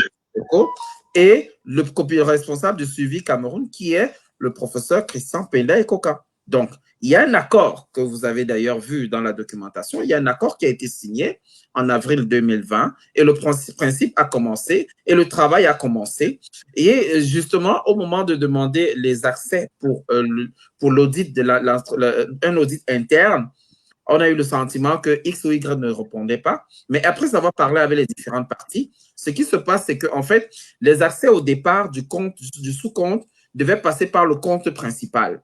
Et pour des raisons de sécurité bancaire et d'identité bancaire et des fuites de données que vous savez très bien aujourd'hui, donc il y a eu un refus d'accès dans le compte direct, le temps que le sous-compte soit isolé afin que les responsables de suivi puissent avoir accès directement au compte isolé sans passer par le compte de MRC Europe. Donc, après avoir appelé les deux parties, voilà l'information synthétique que j'ai pu avoir. Et donc, ce que les gens appellent aussi le premier refus, en fait, c'était une incompréhension et c'était lié au fait que le premier compte, le sous-compte, avait été, quand vous voulez accéder à un sous-compte, vous passez par le compte principal. Mais il faut un certain nombre de murs, de murs informatiques pour isoler le sous-compte afin que la personne qui accède dans le sous-compte n'ait pas à aller fouiller dans les données du compte principal. Donc, je pense qu'il y a eu un malentendu de ce genre et ça a été réglé par la suite. Même si après, pour faciliter le processus, le président du MRC Europe a été mis à pied, et je pense que de ses fonctions et tout le reste. Donc, ça a créé un certain brouhaha, mais je pense qu'aujourd'hui, les tensions sont tombées, et les gens sont passés à autre chose. Mais comme tu l'as dit, Eva, il faut tirer les conséquences. Il peut y avoir des choses qui n'ont pas bien passé. C'est la première initiative. On apprend tous les jours. Et à partir de ce qu'on apprend, on avance. On trouve de nouvelles stratégies, on rebondit, on corrige, on rectifie. Et demain, on n'aura pas utilisé GiveWP n'importe comment. On pourra peut-être s'arranger à avoir une seule monnaie sur le compte, comme nous l'avons fait chez United for Cameroun. On s'est arrangé à ce que la monnaie qui s'affiche sur notre plateforme, c'est l'euro. Si vous voulez convertir de manière à ce que ça s'affiche en euros, en dollars et en francs CFA et tout, vous risquez d'avoir des problèmes d'ordre technologique. Et je tiens également à préciser que ni le professeur Kamto, ni le professeur Christian Penda Ekoka, ni le monsieur Joko ne sont informaticiens, dont le bug informatique n'est à la hauteur d'aucun des deux. Mais personne ici n'est en train de parler de l'audit. Hein, j'ai compris ton point, Eva. Je voulais que Michael rebondisse. Oui, je voulais que Michael rebondisse rapidement. C'est ça. Voilà. J'allais juste dire qu'au fait, j'espère que le public voit comment dans United il y a ce débat contradictoire et que nous, des fois, dans nos propres réunions, on discute comme ça, mais à la fin, on prend un vote et puis c'est comme ça que ça marche. Normalement, nul n'est contre le fait qu'on contredise le résultat d'un audit, mais en réalité, il faut avoir les preuves et les éléments pour supporter son argument et des éléments objectifs. Donc, et pour juste compléter ce que vous avez dit, effectivement, le processus d'audit fait partie essentielle de la gestion des projets en Amérique du Nord. Vous allez voir que dans le processus de cheminement de chaque projet, après la réalisation, il y a toujours une phase où on étudie qu'est-ce qui a marché, qu'est-ce qui n'a pas marché, effectivement, comme disait Eva tantôt, pour pouvoir tirer des enseignements dans un sens ou dans un autre sens. Voilà. Et je te dis, quand je regarde chez nous, depuis 60 ans, on dépense des centaines et des centaines de milliards. Je n'ai jamais vu un audit publié nulle part. Ça ne veut pas dire que parce qu'il y en a un, on va tous se mettre à plat ventre. Mais il va falloir qu'on apprend à contester les audits. On ne doit pas regarder un audit et dire que j'ai l'impression ceci, j'ai l'impression cela, ou bien je crois ou je ne crois pas. On va dire, donne-moi ton audit. Alors là, je fais mon expertise, je dis, bon, j'ai fait une contre-expertise valable et voilà ce que je vois. Donc, toujours est-il qu'en réalité, le processus là de faire des audits est apprécié. Et de ce que je sais dans toutes ces discussions-là, dans le cadre du MRC, comme les gens discutent avec le MRC Europe et tout ça, je sais que la manière que j'ai perçu le problème de loin est qu'il y a eu des rumeurs, la personne a été suspendue, le temps de voir quoi que ce soit, et je sais qu'au final, l'information qu'on voulait que la personne transfère a été transférée. Si les gens font des contre-audits et montrent que non, l'information n'a pas été transférée, moi-même, comme quelqu'un de scientifique, je suis ingénieur, je suis objectif, rationnel, je vais me baser sur cet argument solide pour remettre en question les choses. Mais en attendant, ce n'est pas l'église de réveil où on croit ceci, où on croit cela. Et j'aime avoir un dirigeant qui, pour sanctionner, se base sur des faits et non sur des simples allégations. Oh, bon, juste pour avancer un peu dans ce que j'avais aussi préparé pour ça, je pense qu'effectivement, Eva a raison de dire que ce débat divise beaucoup la résistance et la révolution et notre effort vers l'état de droit. Mais il faut savoir que les acteurs qui maintiennent ce débat ont aussi leur propre agenda. Ça dit, comme beaucoup disent, et est vrai, de procéder au gré à gré pendant qu'on est distrait par un fromage suspendu quelque part là-bas qu'on balance sous nos yeux du chocolat. Donc, et ça permet aussi de maintenir l'ordre colonial qu'il y a chez nous parce que la France commence à participer elle-même, n'est-ce pas, à ce débat sur l'audit, puisque la voix officielle de la France-Afrique, qui est Radio France Internationale, les différents, ils parlent aussi de ça, ils vont encore continuer à en parler. Parce que pour moi, en Afrique francophone, mon étoile polaire à l'époque qui guidait les navigateurs, c'est la position de la France. Dès que la France prend position à travers ses institutions ou ses médias de communication sur n'importe quel problème, n'importe quel enjeu en Afrique, je prends mon compas, je trace les 180 opposés à ça et je dis voilà la position que Michael va défendre de façon opposée. Là, on voit l'ingénieur. Hein? Exactement. Directement. Dans ce débat, dès que je vois les médias français et les médias de la France-Afrique prendre une position dans un sens et laisser certaines informations circuler et se ventiler au public, je prends mon compas, je fais le 180 degrés à l'opposé. Je dis la vérité se trouve par là. Et ça ne se trompe pas. Que vous le prenez en Côte d'Ivoire, au Gabon, en Centrafrique, la discussion sur la monnaie, la position de la France, faites un 180 degrés à l'opposé et vous trouvez votre position. Donc les débats qui se font dans les médias de la France-Afrique, dans cet audit, orientent encore davantage ma position sur ce que serait la vérité par rapport à cet audit-là. Et je pense, j'amène les gens, je demande aux gens d'aller réfléchir et d'observer dans tous les débats qui conservent les régions de l'Afrique francophone, qui sont maintenus dans un état colonial, dans un ordre colonial depuis 60 ans, que chaque fois la position de la France, faites comme moi, prenez 180 degrés et vous trouvez la bonne position pour l'Afrique et pour le Cameroun. Alors, en conclusion, au fait, parce qu'on peut parler indéfiniment de ça, tout à fait. Moi, je pense que cette affaire-là ne doit pas nous détourner de la bataille pour l'état de droit, pour lequel nous sommes engagés dans la résistance. Il va falloir que notre pays soit... Une façon de dire que ce débat ne doit pas nous empêcher de contester cette image-là. Mais c'est ça, bien sûr. Et celle-là. Alors, donc, tout ce chantage, vous convenez donc avec la mère des garçons que tout ce chantage est une façon de nous entretenir dans une division, de nous divertir et de nous faire oublier l'essentiel. Comme lorsqu'on veut mettre un suppositoire à un enfant, on le fait avec un bonbon et le suppositoire rentre. Est-ce que c'est bien ça? Mais tout à fait. Je vais dire que pour moi, là, ça me distrait en rien.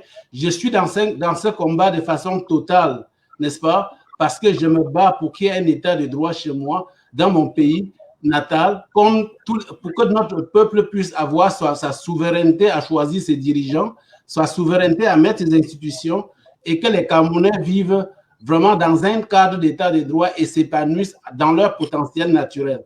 Mais en attendant tout ce il va falloir que ceux qui contestent cet audit aillent chercher leur contre-expertise pour pouvoir contester. Et moi-même, je m'alignerai derrière eux sur la base de cette contre-expertise. Et puis, il va falloir que, en attendant qu'ils aillent chercher cette contre-expertise, pour moi, le résultat de l'audit du consortium est valable. Parfait. Alors, un audit, oui. Un audit, et il faut encore le dire, un audit technique est beaucoup plus scientifique. Il est à la fois comptable, il est à la fois technique et il est à la fois infrastructurel. Donc, il y a des recommandations pour ceux qui n'ont pas regardé l'audit. Après la page 43, allez à la page 46, il y a des recommandations qui ont été faites pour que, à l'avenir, des choses soient faites. Mais dans l'ensemble, il a été un très... L'important, c'est de savoir que l'initiative Survie Cameroun a sauvé des vies et que contrairement à ce que les gens ont pu croire en termes de décalage, en termes de montant, en fait, le décalage a été expliqué par le convertisseur de GiveWP. Maintenant, passant cette étape, nous pensons que l'urgence également à la situation Covid au Cameroun interpelle. L'urgence, vous avez vu ce grave accident en Dokpas, le marché Dokpas Yadouala, avec les grumiers de ce monsieur-là, les grumiers de ce monsieur que vous connaissez très bien, de ce monsieur-là, qui est annoncé comme futur président du Cameroun.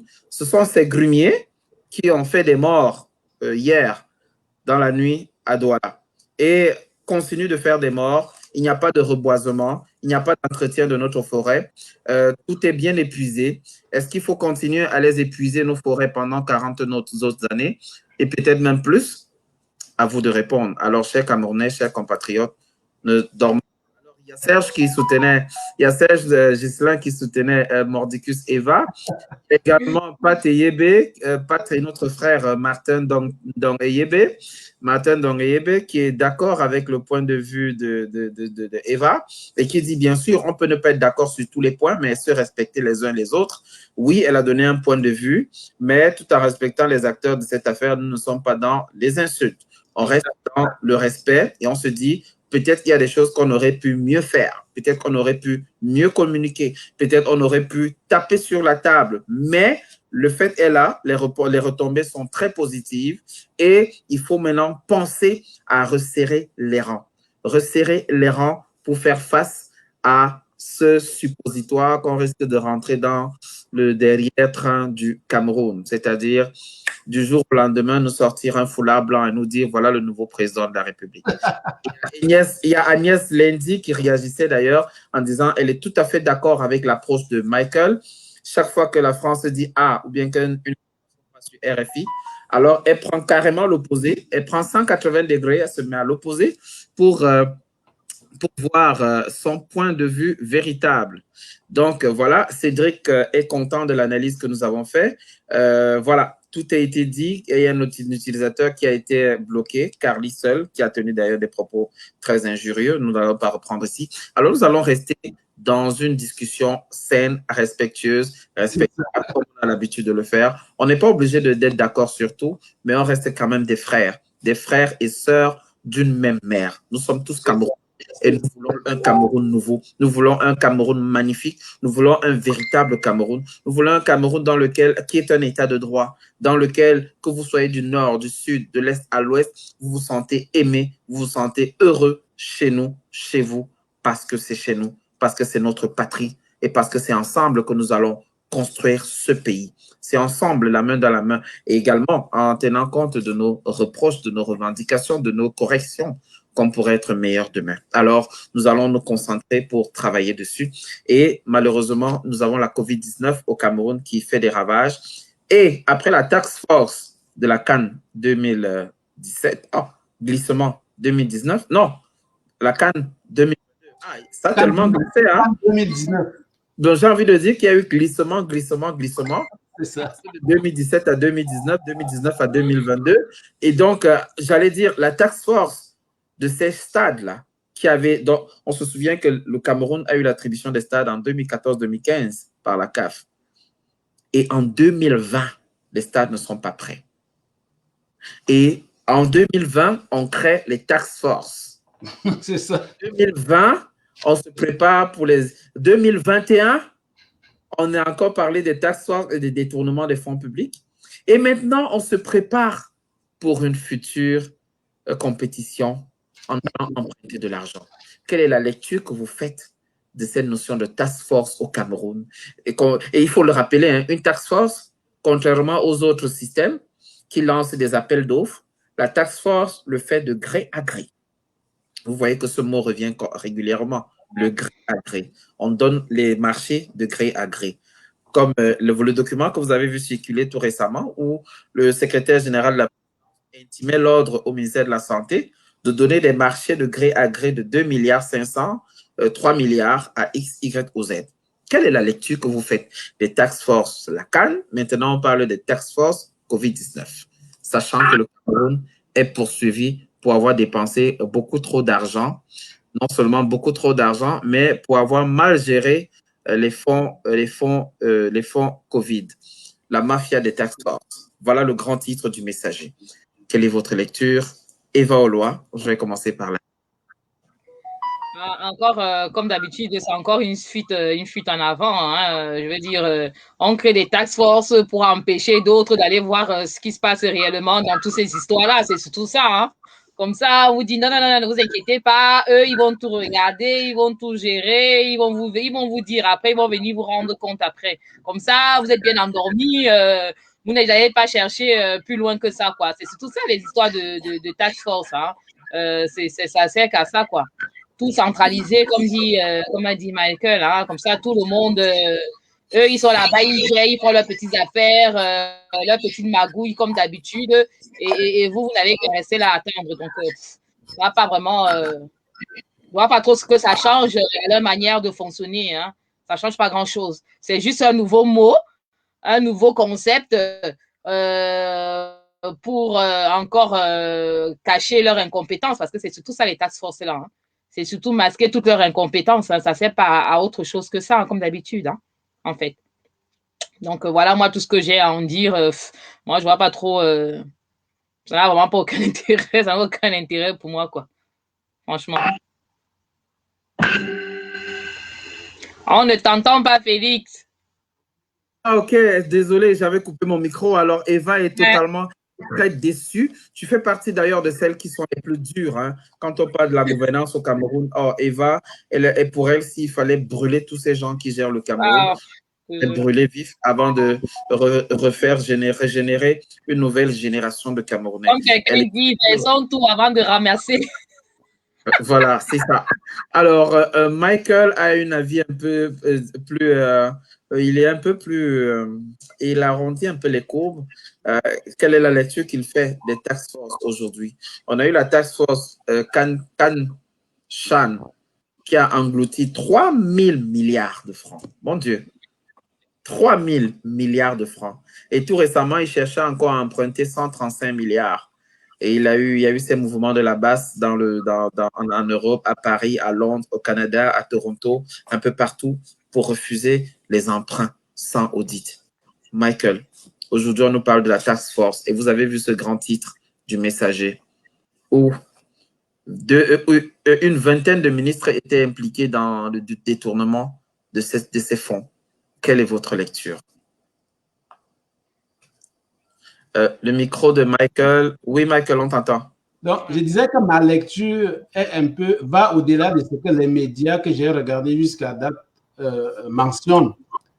Parce que je vois, ton micro permet, donc je vois deux problèmes au fait dans ces affaires de task force. C'est sûr que la majorité des médias et des personnes qui analysent cette situation-là, cet enjeu-là, parlent plus du volet de la prévarication. Mais il y a un autre volet plus subtil et plus pernicieux qui est celui de la décentralisation, de la centralisation. C'est-à-dire que les pouvoirs du gouvernement et le rôle constitutionnel du gouvernement qui est de mettre en pratique la politique conceptuelle qui vient de la présidence vient d'être vraiment tranché avec le sabre, comme on dit. C'est-à-dire que les pouvoirs de tout un gouvernement ont été recentralisés à la présidence. Parce que vous savez, il y a les régions, les provinces, et puis il y a l'État, mais il y a la présidence qui devient comme le noyau central, n'est-ce pas, névralgique dans un pays. Donc les pouvoirs de tout un gouvernement ont été recentrés sur le gouvernement, donc à la présidence, de telle sorte que la présidence qui conçoit la politique nationale, la projection, le pensée, ce qu'on appelle le conceptuel, devient maintenant le même groupe, la même institution qui doit maintenant mettre en pratique sa propre conception. Et à ce moment-là, il y a la difficulté parce que, supposons à un moment donné qu'il doit avoir un audit. Est-ce que la présidente va autoriser un audit pour s'auditer lui-même? elle-même. C'est ça un peu le schéma que vous devez voir. C'est-à-dire que les moyens de l'État ont été mis pour réaliser ce que la présidence a conçu par la présidence elle-même. Et maintenant, en cas d'enquête, mais la présidence va s'enquêter elle-même. Donc, vous voyez que c'est une situation qui devient invivable et impensable et qui n'a absolument aucun sens. Mais le deuxième volet de la prévarication est vraiment effroyable. C'est-à-dire que, comme vous avez vu le 21 avril, le secrétaire général, on appelle ministre d'État, secrétaire général à la présidence de la République, le 20 avril, a donné une liste. D'ailleurs, dans tous ces task force, c'est lui qui est l'ordonnateur des dépenses. Dans le task force, dans le message qu'il envoie à tous les ministres, là, alors que lui-même il est ministre, il contourne le premier ministre. Il dit dans son document, c'est lui qui devient l'ordonnateur des dépenses. Mais ce qui est grave, c'est que le 20 avril 2021, il a donné une liste de 7 entreprises au ministre de la Santé, demandant, enjoignant le ministre de la Santé à octroyer ces contrats-là, des contrats de milliards de francs CFA à ces compagnies et de signer lui-même l'octroi de ce marché. Ça veut dire que le gars est tellement malin, il octroie des marchés à ses amis, mais il ne signe rien. C'est le ministre de la Santé qui va aller signer et porter dans l'histoire, n'est-ce pas, l'odieux d'avoir octroyé ces contrats. C'est ça un peu la situation qu'il faut que les Camerounais comprennent. Ça dit que le secrétaire général à la présidence se décrète le seul ordonnateur, n'est-ce pas, des dépenses. Et quand il leur donne ça, il donne des contrats, il leur donne à un autre ministre de l'octroyer à sa place et de signer ces contrats-là. C'est ça un peu la situation. Donc, à ce moment-là, on est dans quelle république? Eux de trois, ça veut dire que le gouvernement et le premier ministre ont été mis de côté, leurs pouvoirs sont vraiment confisqués et c'est ça la situation qui devient très grave. C'est-à-dire qu'on met des institutions qui sont prévues dans la Constitution en veilleuse, tout un gouvernement et le premier ministre. Est-ce à dire donc que le Premier ministre est en fait là de façade parce que le véritable dirigeant du gouvernement entier se trouve dans la présidence? C'est ça. Ils conçoivent la politique et puis mettent en pratique eux-mêmes. Et choisissent même les récepteurs des marchés, les récipiendaires des marchés, ils choisissent tout, ils dirigent tout. Alors, au nom du chef de l'État, on se souvient qu'il y a plus de 2 ans que monsieur Ferdinand Gongo, je pense, secrétaire général de la présidence, qui a la délégation de signature. Alors, il a le droit de signer le chef de l'État et toutes les procédures, toutes les prérogatives lui reviennent. Alors, donc de revenir dans un régime hyper présidentiel. Même pas, c'est juste un régime mafieux parce que non seulement il donne des contrats, mais il leur donne à une tierce personne d'aller signer à sa place. Donc, il est clean, là. Il n'a rien fait. C'est toi qui as octroyé le marché. C'était sous mes ordres, mais c'est toi qui as aussi signé en bas du papier. Je n'ai ma signature nulle part. Et lorsque l'opération épervier reprend, qui est responsable devant la loi à ce moment-là? Celui qui a signé et octroyé le contrat. Celui qui a ordonné. C'est ça. Et signé même, parce que sa signature est là. Le gars est pénal, là, les mains propres. Ah, c'est pas moi, c'est toi qui l'as fait. Il dit celui qui a signé, Félix. Alors là, ça devient un véritable mafia. C'est-à-dire qu'en étant à la présidence, en négociant un pourcentage sur un marché avec un tierce fournisseur, je peux demander au ministre de la Santé d'exécuter un marché. Et d'octroyer. Il le fait, il l'exécute. Mais s'il ne le fait pas, je le frappe. Et quand il le fait et il est face à la justice, c'est lui qui se bat là-bas pour justifier pourquoi il a... C'est ça. C'est terrible. Les Camerounais ont bien compris ce qui se passe. Mais Michael, j'allais te poser la question. Qu'est-ce que c'est qu'une task force? Parce que j'ai l'impression que ça ne veut pas dire la même chose là-bas que par exemple ici. Et à quoi sert une task force? Et dans quel cas on met en place une task force? Parce que... pense, au fait, une task force, là, dans le contexte anglo-saxon que je connais, et je n'ai pas regardé la définition dans le dictionnaire, mais dans la pratique, c'est comme... C'est une force d'intervention. C'est comme une unité opérationnelle. Exact. Donc, dans la traduction anglaise, c'est force d'intervention. Donc, oui, exactement, une unité opérationnelle. C'est comme une unité opérationnelle. C'est-à-dire que en réalité, le gouvernement dans un pays, c'est lui l'unité opérationnelle. Parce que l'opérationnalité de la politique du pays se fait dans le gouvernement à travers ces différents démembrements qui se sont spécialisés. Ce démembrement pour la défence, ce démembrement pour les finances, ce développement pour la santé. Parce que le rôle des gouvernements à travers le monde, ça, le plus grand task force, d'unité de task force dans un pays, c'est les gouvernements. Et chaque section, là, chaque membre du gouvernement est spécialisé pour l'idée un aspect, tout un pan de la vie nationale. Donc, pour répondre à ta question, c'est la définition, pour moi, c'est comme si c'était une unité opérationnelle. Exact. Oui, parce que ici, par exemple, ici en France, on a une task force pour le Covid, là. C'est-à-dire que c'est eux vraiment qui dirigent les opérations, qui donnent un peu... Mais au Cameroun, on a l'impression que task force là-bas, ça veut dire tout et n'importe quoi, en fait. Non, je vais te dire c'est quoi. Exactement. C'est là où je voulais rebondir. Oui, Mike. Parce que je voulais dire, et justement, on est habitué au Cameroun à des mots impressionnants. Vous avez parlé de la grande réalisation, des grandes innovations, des grandes... Bon, on trouve toujours un mot très joli pour faire pacotille et pour impressionner et pour limer le citoyen tranquillement. Une task force, dans le langage commun, c'est une force d'intervention. Mais pourquoi est-ce qu'on a besoin d'une force d'intervention? Les pays, dans les autres task forces dans d'autres mondes, sont centralisés autour d'un comité scientifique. Si on parle de la task force, par exemple, COVID-19, on a besoin du comité scientifique qui intervient.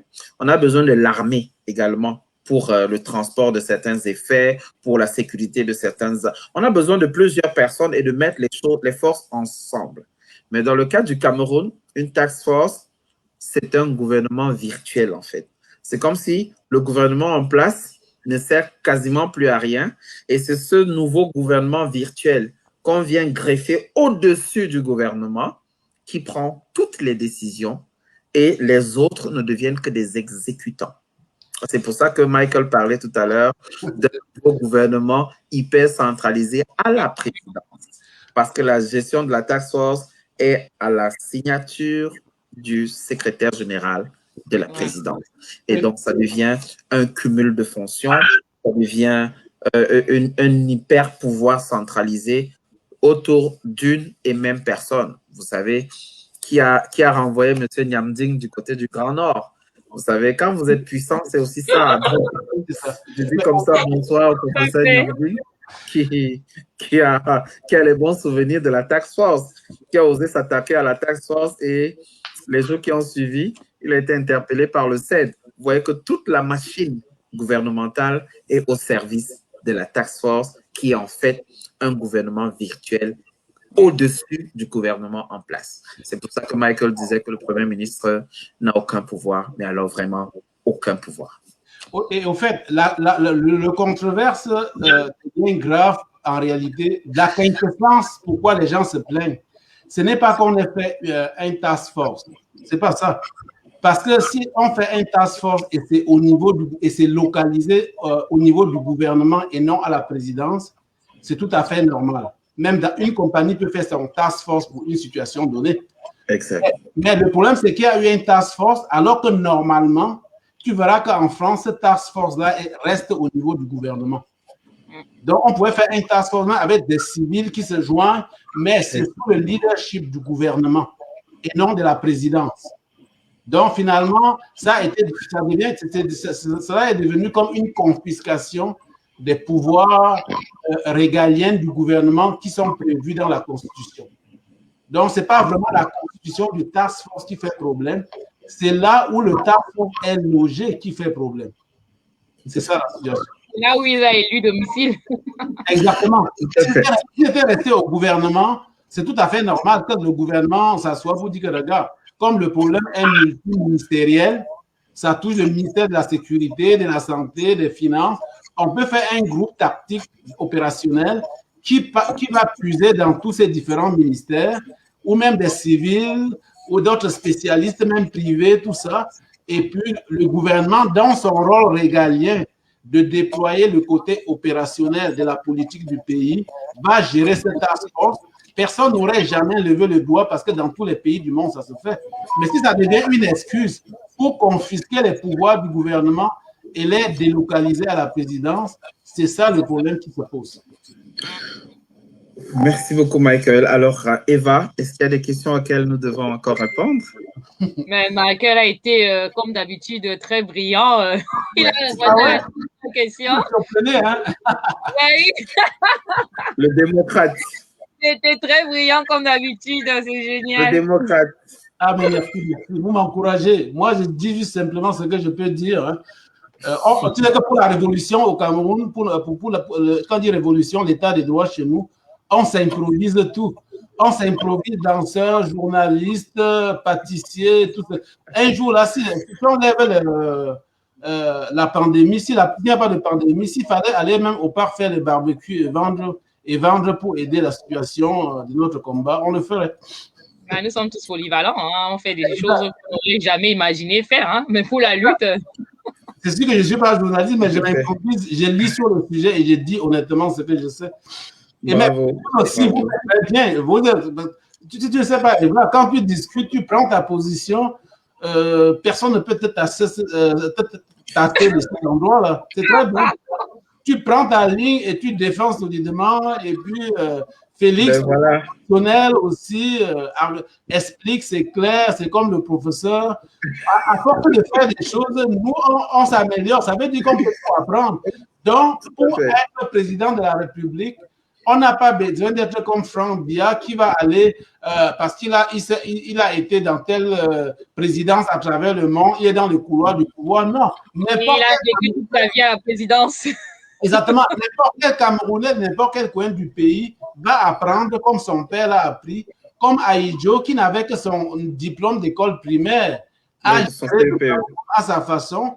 Et actuellement, on peut comparer les deux et voir qui a mieux fait que qui. Donc, tout s'apprend au fait. Mais parce qu'il faut dire aussi qu'il faut que les Camerounais sachent qu'il y a personnalité politique et puis il y a ce qu'on appelle quelqu'un qui peut incarner un homme d'État. Ce n'est pas la même chose. Tu peux être une personnalité politique, mais tu n'as rien à voir avec un homme d'État. On veut un homme d'État à la tête de ce pays-là. C'est ce qu'on recherche. Tout le monde peut être une personnalité politique, mais très peu sont des hommes d'État. Et en ce moment, on a besoin d'un homme d'État. C'est-à-dire que quelqu'un qui donnerait sa vie pour le Cameroun, en fait. Exactement. C'est ce dont on a besoin en ce moment, franchement, un homme d'État. C'est-à-dire quelqu'un qui aime son pays, qui aime son peuple et qui travaille pour le peuple et qui a été choisi par ce peuple à travers un processus électoral consensuel et accepté par tout le monde et transparent, fiable et juste pour tout le monde. Si on fait cela, n'importe quel gagnant sera mon président et je vais le respecter. Et surtout, quelqu'un qui agit pendant l'intérêt de tout le monde, qui sait rassembler, qui sait être tempérant quand il le faut et frapper quand il le faut aussi, qui sait observer, mais qui sait également anticiper, parce que gouverner, c'est prévoir. Gouverner, c'est anticiper. Et nous espérons que tout ce brouhaha et toutes ces tractations qui se passent pour nous distraire ne nous empêcheront pas de nous focaliser sur l'objectif commun, c'est-à-dire mettre en place un état de droit au Cameroun. Se battre pour dire stop au gré à gré, parce que oui, le leader, j'ai entendu des gens dire qui est ton leader? Non. Même le professeur Maurice Kamto a toujours dit le leader, c'est le peuple. Ça. Tous les acteurs politiques disent le leader, c'est le peuple. Et on le dit, la démocratie, c'est le pouvoir du peuple, par le peuple et pour le peuple. Alors, je n'arrive pas à comprendre qu'il y ait cette difficulté de compréhension à ce niveau entre la plupart des gens qui nous suivent. Le Cameroun est un territoire. Et sur ce territoire vivent des personnes qui n'ont pas choisi de naître sur ce territoire. Nous n'avons pas choisi de naître camerounais, mais par le sang, nous sommes désormais tous frères et sœurs.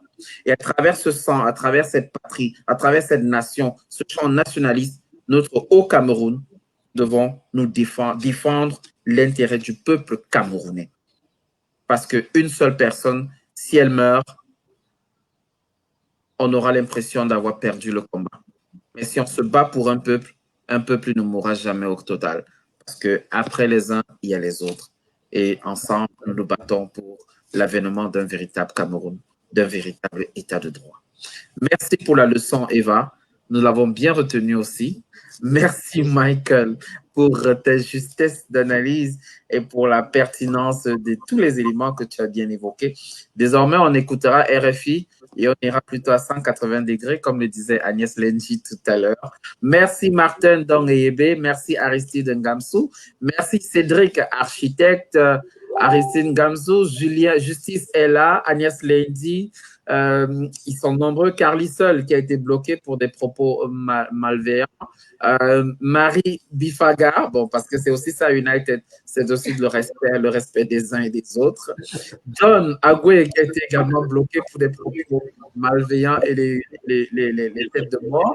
François Gridon, merci pour votre contribution, elle était énorme. Merci à William Bertrand Nana, merci à Léopold Tebou, qui au départ se disait déçu qu'on ait abordé la question et qui à la fin se dit très heureux qu'on ait pu édifier les gens sur cette question et d'avoir orienté la pensée vers ce qui est de plus constructif, c'est-à-dire le non au gré à gré.